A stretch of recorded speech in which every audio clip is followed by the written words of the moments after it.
So the next part here deals with the 6 perfections, calls it the 6 Transcendent Perfections here. So generosity, discipline, oftentimes referred to as ethics, patience, diligence, concentration, and wisdom. So the first one here talks about 4 characteristics associated with these. The first one is it destroys its negative counterpart. For example, generosity destroying miserliness. The second one, it is reinforced with wisdom. That is, it is free from all concepts of subject, object, and action. And 3, it can result in the fulfillment of all beings' aspirations. And 4, it can bring others to the full maturity of their potential. So those are kind of overriding principles, if you will, associated with this. So the first one is transcendent generosity. So it's an ideal that we're talking about here. One of the comments I was going to make is sometimes the 6 perfections are referred to as a 6-spoked wheel. We tend to teach them as if it's steps. You do generosity, then you do ethics, then you do patience, then you do persistence, and so forth.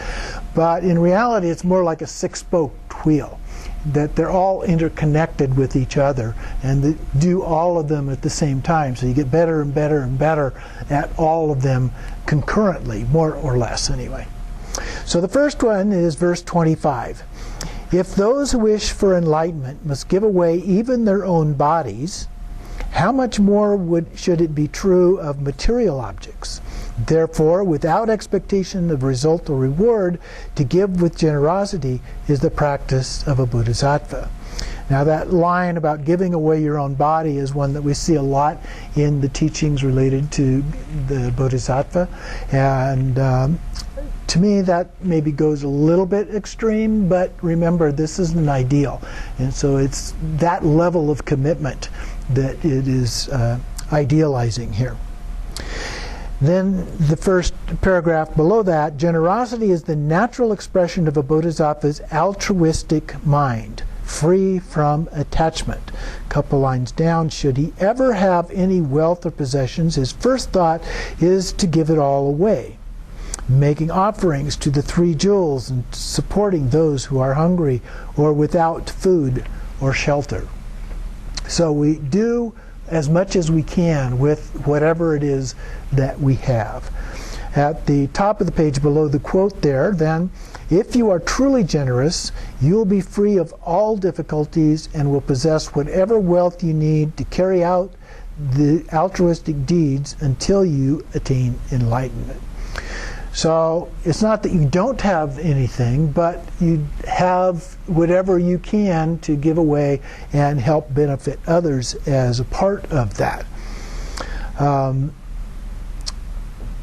Notice that there's really no explanation of anything in between. It's kind of one extreme to the other. Well, if we skip down a couple paragraphs here to one beginning, never hope for anything. Never hope for anything in return for an act of generosity. And so that's the altruistic intention. We don't expect anything, even just feeling good about doing that act. So we might feel good, and that's fine, but we don't do it because we want to feel good. We do it because we think it's the right thing to do.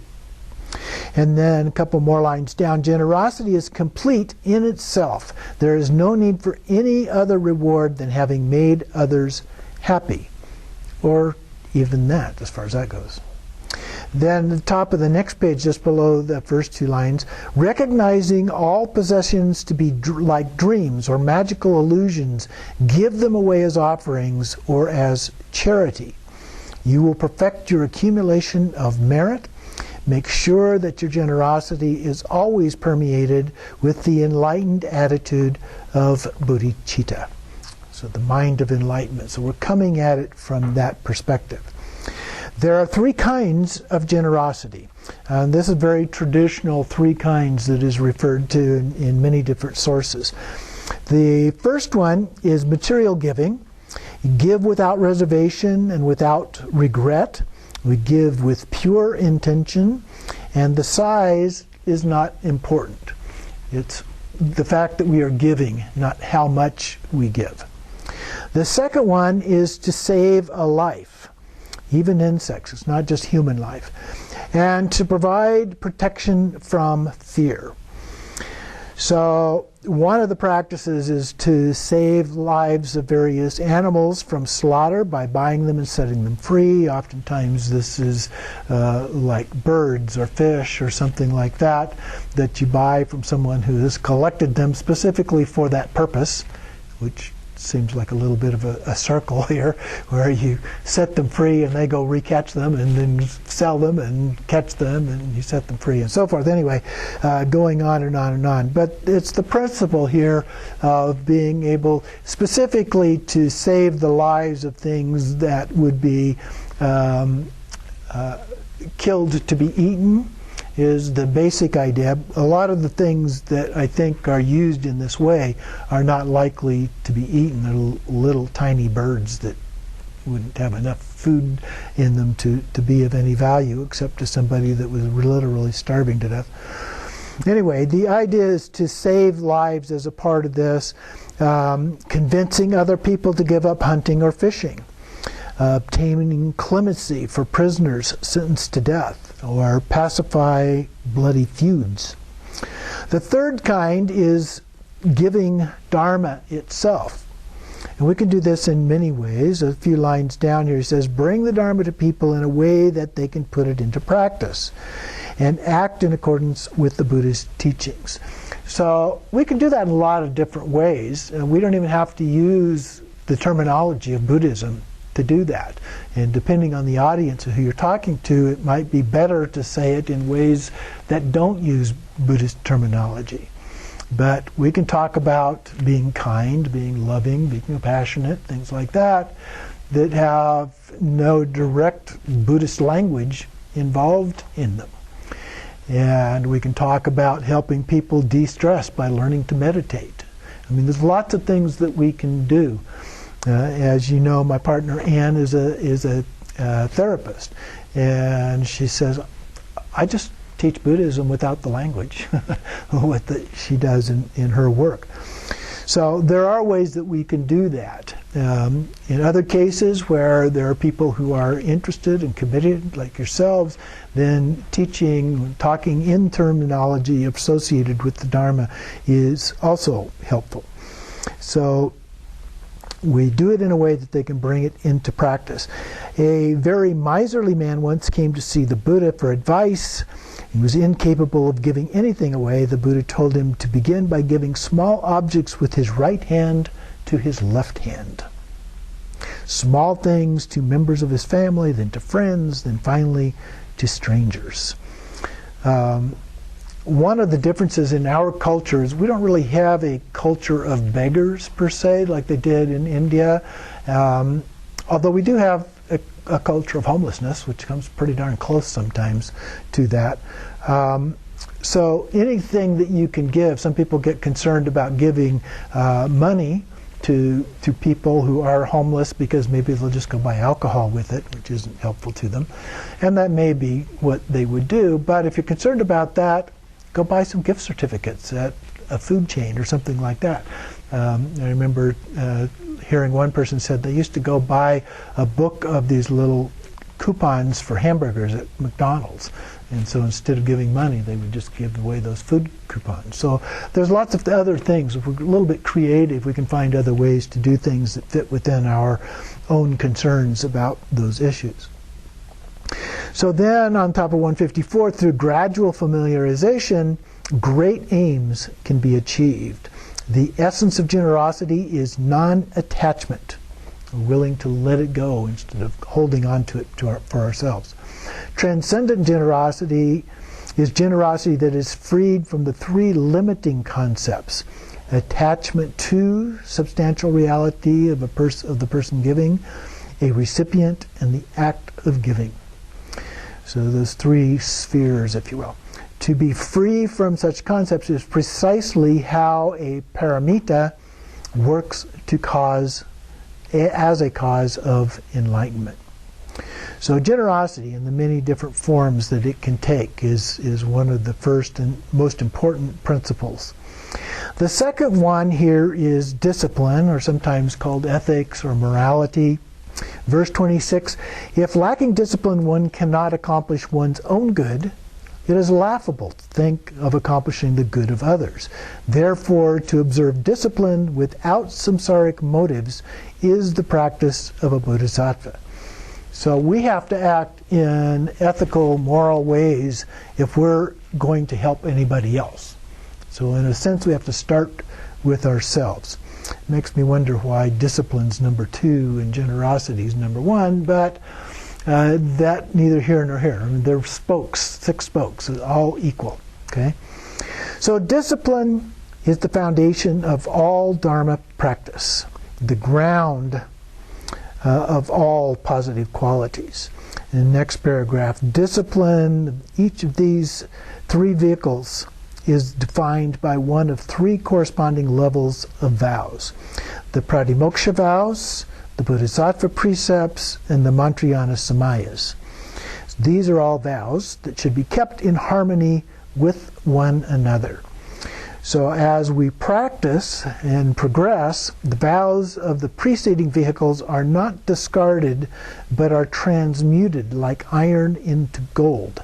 In the Pratimoksha begins with refuge vows, and motivated by strong determination to be free of samsara. Then we renounce worldly concerns and keep the vows of a lay disciple. So I've got all of these vows are in my book. If you don't have them, you can find them in there. So the lay vows of individual liberation, those are the don't kill, steal, and so forth, the 5 vows that we are generally familiar with. And then the monastic, also it actually includes the monastic vows of a novice and the fully ordained monk or nun. Those all fit into those set of Pratimoksha vows. And then the Mahayana, we add bodhicitta, the Bodhisattva vows, the vow to bring all beings to perfect enlightenment. And then in Vajrayana, we have the various tantric vows, creating links between the spiritual master and the disciple. They're really more, if you read through them, they're really more like principles than rules. Some of the first ones, the Pratimoksha vows, really look like rules. You know, don't do this, don't do that, don't do something else. Whereas as we go through these other ones, they're more like a principle, like the Bodhisattva vow to help all beings attain enlightenment. That's like a moral principle rather than a hard and fast rule to follow. And the Vajrayana vows are of a similar kind of nature. Then, third line of that next paragraph there in the middle of the page, whatever vows you take, the 253 vows of the Pratimoksha, these are the monastic vows, the 18 root and branch vows of the Bodhisattvas, the 100,000 samayas of Vajrayana, all need to be observed with great care. So when we take a vow, we're making a commitment to follow those things. And most of them are not all that hard to do. Some of them a bit more challenging than others, especially when you get into some of the monastic vows. But most of the ones that are applicable to us as lay practitioners are not all that difficult to do. There are 3 kinds of discipline to be practiced as well. A couple paragraphs down below. The first is to give up all actions that harm either others or yourself. The second is to undertake positive actions by practicing 6 paramitas. And the third is to do everything possible to benefit others in their present and future lives. So those are the general discipline that we're talking about here, addressing. Next paragraph, without discipline, you will never be able to help others. It helps to spend your time with virtuous friends. Give up attachment and desire. Remember the karmic law of cause and effect, and reflect on the miseries of samsara and follow the precepts of the 3 types of vows. So just below the quote, perfect discipline is to keep the vows in a pure way with constant mindfulness. So it requires a degree of mindfulness to pay attention and not just take the vows, but to remember the vows as we go about our day. And periodically it's very helpful to go back and review them as well. Then free from conceit or pride. In essence, discipline is to have a peaceful, self-controlled, and altruistic mind. His Holiness the Dalai Lama summarizes this by saying that the first level of vow is to do good or at least do no harm. The second level of vow adds to that, so do good or at least do no harm for the benefit of all beings. Okay? And then when we get to Tantra, we're talking about pure view. So all beings are Buddhas, all sounds are mantras, all phenomena are a perfect Buddha field, and so forth. So a little bit different in that sense, but they all are general principles. And we can memorize those kinds of simple, basic ideas and remind ourselves regularly of those. Then the next one is patience. Number 27, verse 27, for a Bodhisattva who desires the joys of virtue, all who harm him are like a precious treasure. Therefore, to cultivate patience toward all without resentment is the practice of a Bodhisattva. He talks about 3 kinds of patience. The first one is to bear without anger whatever harm people do to you. The second is to endure without sadness whatever hardships you may experience for the sake of Dharma. So sometimes we have to make sacrifices if we're really going to commit ourselves to the Dharma. And so we don't get sad about those hardships. We know that there are benefits to them. The third one is to face without fear the profound meaning of the Dharma and the boundless qualities of the 3 jewels. So we're not afraid of that. We know that those are designed to benefit us, to help us overcome any suffering that we are continuing to experience and to help us to achieve liberation from those forms of suffering. In the last paragraph on page 156 then, for the first, remember that harm inflicted on you is the direct result of yourself having harmed others. So that's the principle of karma here. And then he goes on at the very bottom and then up to the top of the next page. He or she will have to suffer, feel only sadness and pity rather than anger. So we want to be very careful about how we apply these things in terms of the implications of that for others and for ourselves. And then remember too that if you can patiently accept all this harm, many of your own past negative actions will be purified. So this itself can be a process of purification. You'll accumulate both merit and wisdom, and then this person is therefore doing you a great kindness. This is like Atisha's tea-boy, if you will. Dedicate whatever merit you have accumulated to him or her. Train yourself not to get upset when someone harms you, not to seek revenge, and never to bear the slightest grudge. Now, the way most people harm us is not with threats of our life, but with little comments that they make. Either something that's a little dig here or there, or other kinds of snide remarks, if you will. So those don't really harm us unless we let them. If we let those go in and we start playing with them in our mind, all of a sudden we can turn them into horrible kinds of things. Okay? But the idea here is to let go of that and regard it just as, well, this person's saying something because of some kind of issue that they have with what's going on with them. Sometimes, as Jane was pointing out, they may have something to say that can be helpful to us as well.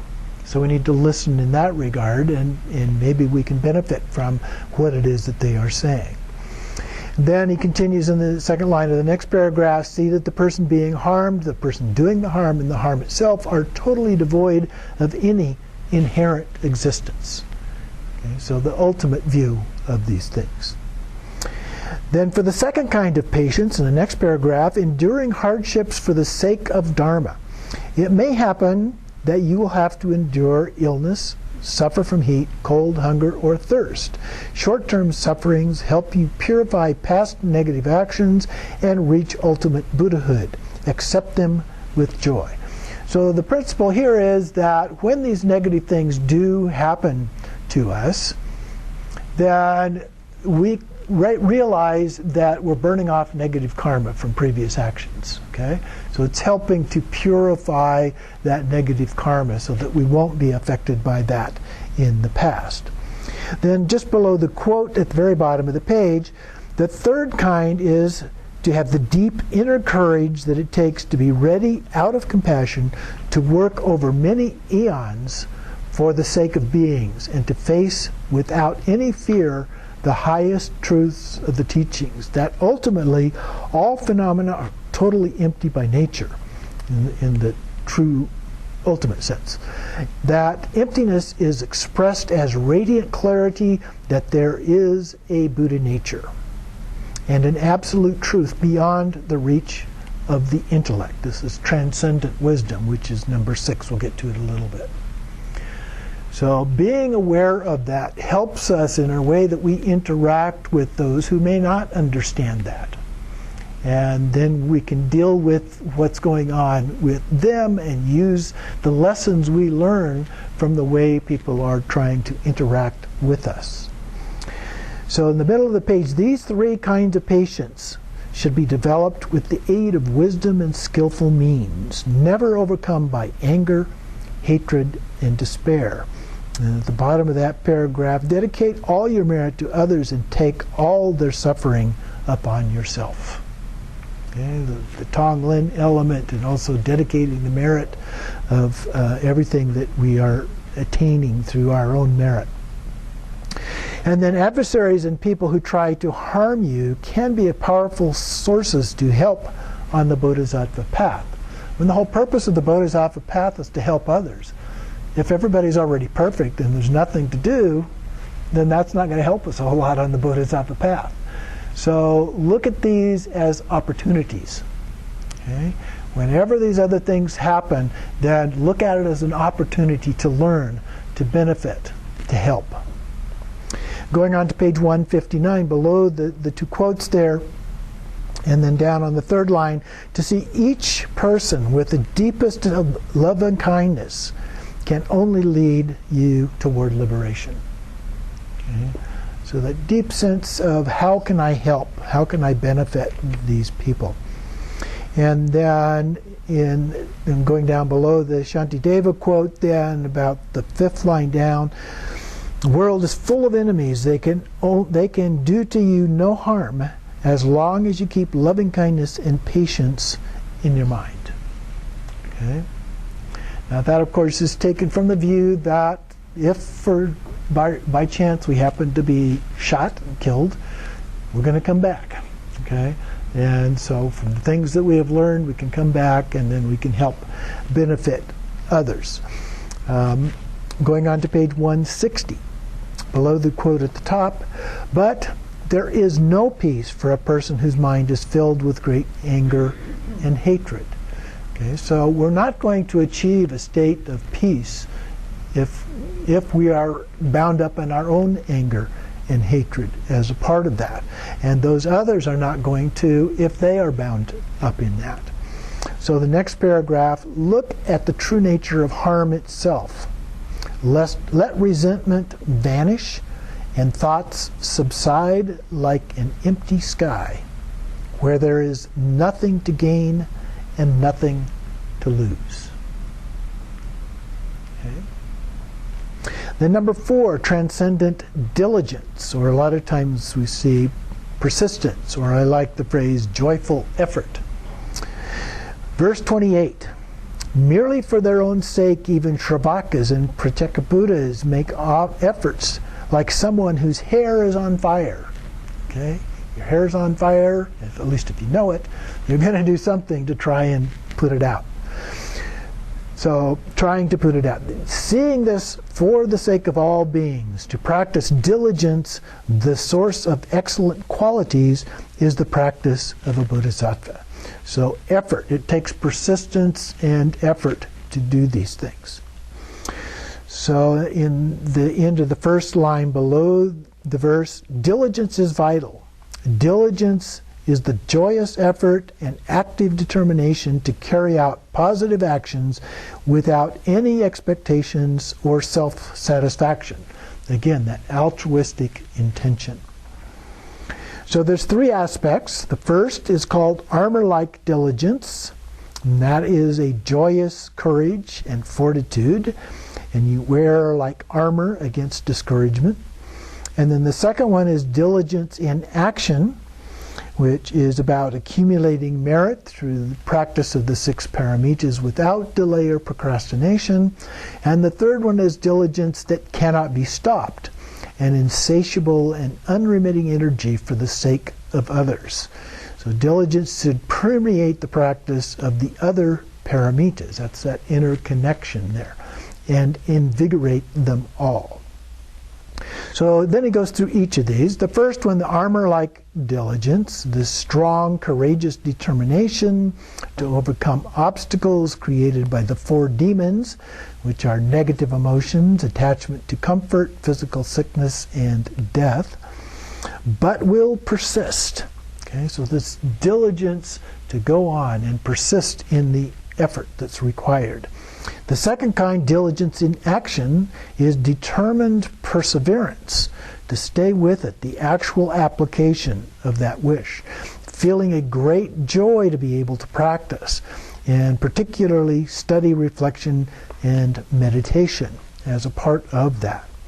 And then the third kind, next paragraph, diligence that cannot be stopped, is the insatiable energy to work constantly for the sake of others. All of our thoughts, words, and deeds are directed to benefit others. We keep nothing in your mind but to benefit others, and dedicate everything that you do toward their attainment of Buddhahood. So the Bodhisattva, the ideal of a Bodhisattva, is not actually Buddhahood, at least not in the immediate future. The idea is to, when you do die, to come back as another Bodhisattva to continue helping beings. And so your total commitment is to helping other beings, not to your own arising as a Buddha.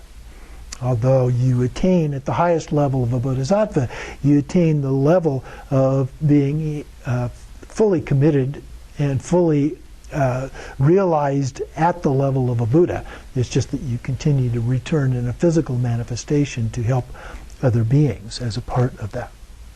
Then at the bottom of the page there, it says, talking about these 3 kinds of diligence, has its opposite, which is a kind of laziness, each of these. So there's 3. The first kind of laziness, the wish for nothing but your own comfort instead of that of others. The antidote, top of the next page, is to meditate on death and impermanence. The second kind is faint-heartedness, and it is, you feel discouraged before you have even begun trying. You think a person like you will never reach enlightenment. The antidote is to strengthen your fortitude by reflecting on the benefits of liberation and enlightenment. The third kind of laziness is neglect of your true priorities.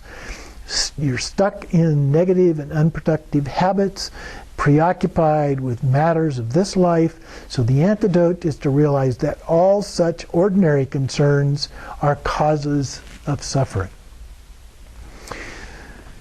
And so then go over to the top of the next page, 163, starting on the second line. As followers of the Buddha, we use the story of his life and the stories of great saints as inspiring models.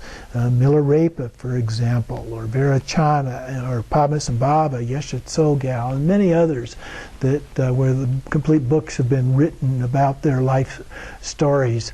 And we can go in and read those, and they can be very inspirational to us. And so that's another thing that we can do to help us in dealing with these kind of things, and the commitment. At the very bottom of the page, a Bodhisattva must have far greater diligence than a Shravaka or a Pacceka Buddha, because the responsibility of accomplishing the ultimate happiness of Buddhahood, not only for him or herself, but for countless beings. Next page below the two quotes there, reflect on how impermanent everything is. Death is inevitable. Think how shallow and superficial this life's ordinary concerns really are, and how free you could be if you could turn your mind away from them. So we can free ourselves from those problems. Then transcendent concentration is the fifth one. And this is verse 29. Knowing that through profound insight, that would be vipassana, thoroughly grounded in sustained calm, that would be shamatha, the disturbing emotions are completely conquered. To practice the concentration which utterly transcends the four formless states, that actually refers to the four jhanas, the higher jhanas. We'll talk about that in a little bit. Is the practice of a bodhisattva. So first we examine body, speech, and mind, and that mind is the most important of those three. And we are trained in sustaining calm and profound insight, shamatha and vipassana. Your body, your speech will naturally follow your mind along the path of liberation. So mind is the most important, but body, speech, and mind, all three of those are ultimately important. At the top of the next page, take control by maintaining mindfulness and vigilance. Become free of desire, hatred, and ignorance. And below the quote, to gain a stability and concentration, which is our topic here, stay in quiet, secluded retreat places free from distractions. Profound insight is the most important, but profound insight cannot arise without the preliminary calming of the mind. So normally we would do shamatha practice in the beginning, and then we would move over to the vipassana practice, but in some ways they kind of merge together. So we calm our wild thoughts as a part of that. And then there are many ways, okay, next paragraph, third line. There are many ways to practice, such as the 9 ways of settling the mind. Those are listed in Appendix 3 to page 215 at the back of the book. We don't have time to go over those right now, but be sure to go back and look at those. And then techniques of concentration are also found in non-Buddhist paths, but they should not be confused with the Buddhist methods, as they are not practiced with the same goal. So the goal makes a difference in terms of the practices and how we do the practices. One of the big issues about mindfulness practice, for example, is the lack of application of ethics as is usually taught in secular society. And so that has raised a lot of concerns about that as a practice in secular society when it doesn't include ethical considerations. Is it okay to teach somebody mindfulness to be a great sharpshooter? Okay. And then at the bottom of the page, last paragraph, sustained calm or shamatha fall into 2 main groups. First, those with an object of concentration, and then those with no object. So sometimes we talk about shamatha with signs and shamatha without signs. Top of 166, the first method is as the object is visualization of, in this case, Lord Buddha. Now, it can be any object, but here he's talking about using a picture or a statue or something, but focusing on an image specifically of Shakyamuni Buddha. And then he talks a little bit about the posture. The most important part of the posture, of course, is keeping your back straight.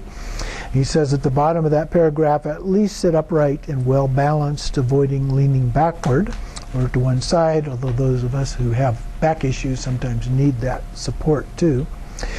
And then next paragraph, allow your mind to settle naturally. Visualize Buddha Shakyamuni in the sky in front of you. So one of the ways of doing that is with your picture or your statue. You look at that, and then you look up at the sky. And then you look back at it and up at the sky. And you go back and forth until you have a very clear image. Just like I said, what does your mother look like? I'll bet you could instantly get a mental image of what your mother looked like. Okay? It's the same idea. You do it enough, you're going to know exactly what that looks like when you look at it up in the sky. And then allow your mind to settle naturally. Visualize Buddha Shakyamuni in front of you now, up on a moon disk, and the throne, and then it goes through some of the details of the visualization. As a part of that, we'll skip over that paragraph, and then at the bottom, try to concentrate one pointedly on the visualization, seeing all the details as clearly as possible. Have total confidence that the Buddha is actually there. The Buddha is in your mind, the image is in your mind, the Buddha is actually there. For those with faith in the Buddha is always present, you will visualize all your wandering thoughts will eventually subside. And then next paragraph, to make your concentration more and more stable, counteract different disturbances as they arise. If your mind grows wild, then look slightly downward, concentrate on the lower parts of the visualization. If your mind, next paragraph, sinks into a state of drowsiness or slackness or dull indifference, raise your gaze higher and concentrate on the upper parts of the visualization. And as long as you're balanced, neither wild nor dull, concentrate straight ahead on the Buddha's heart. If the visualization is not yet clear, try again and again to make it better defined and more precise. If it is already clear, keep your mind concentrated on it in a natural, unforced way. There is another way that's described, because some people are not very visual oriented.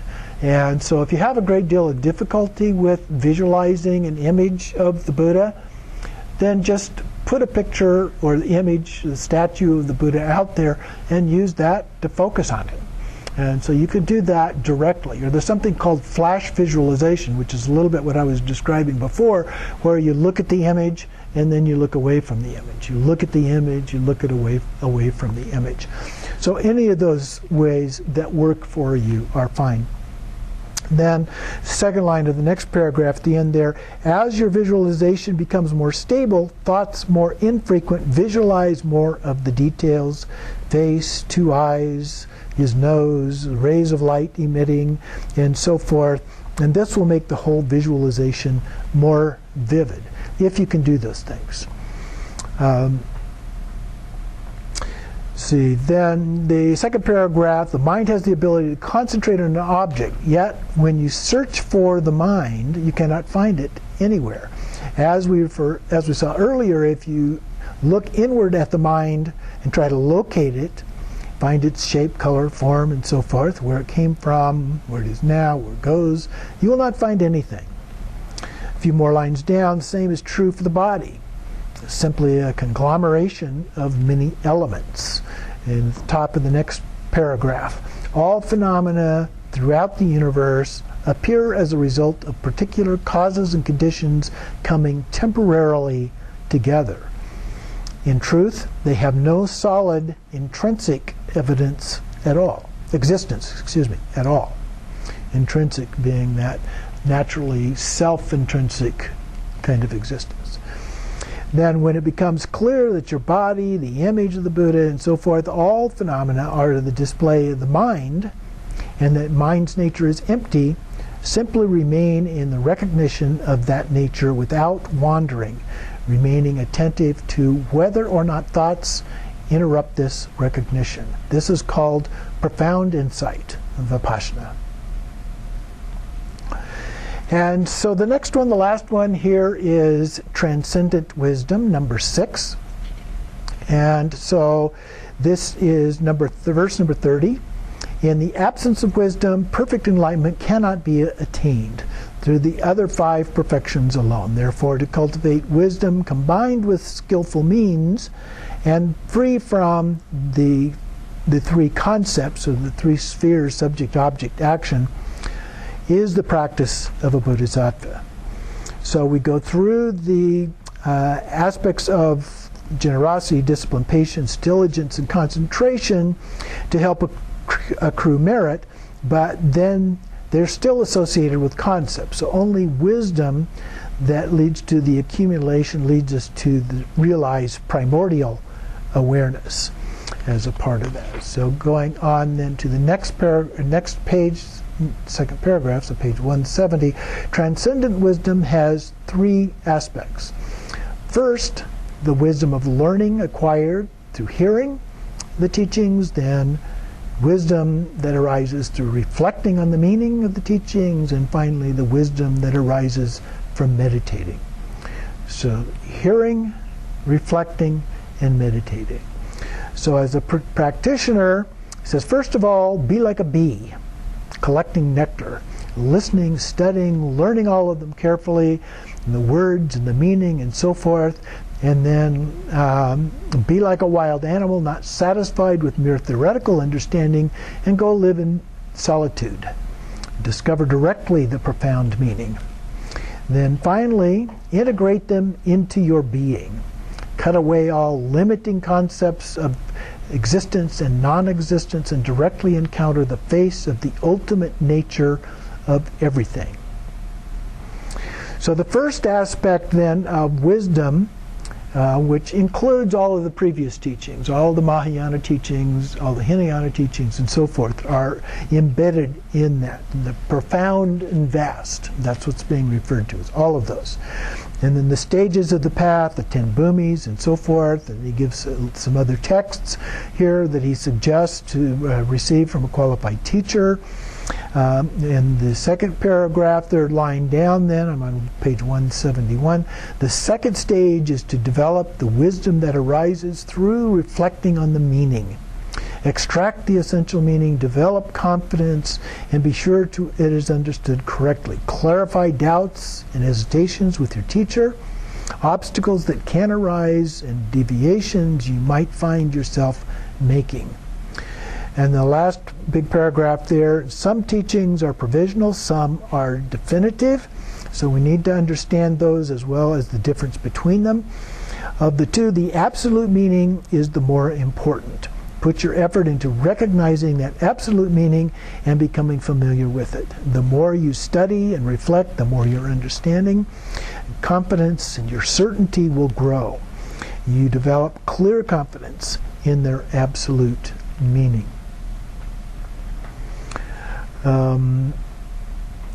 So in the next page, 172, in that paragraph down toward the bottom there, it says, to realize emptiness, the ultimate nature of all phenomena, is the wisdom that arises from meditation.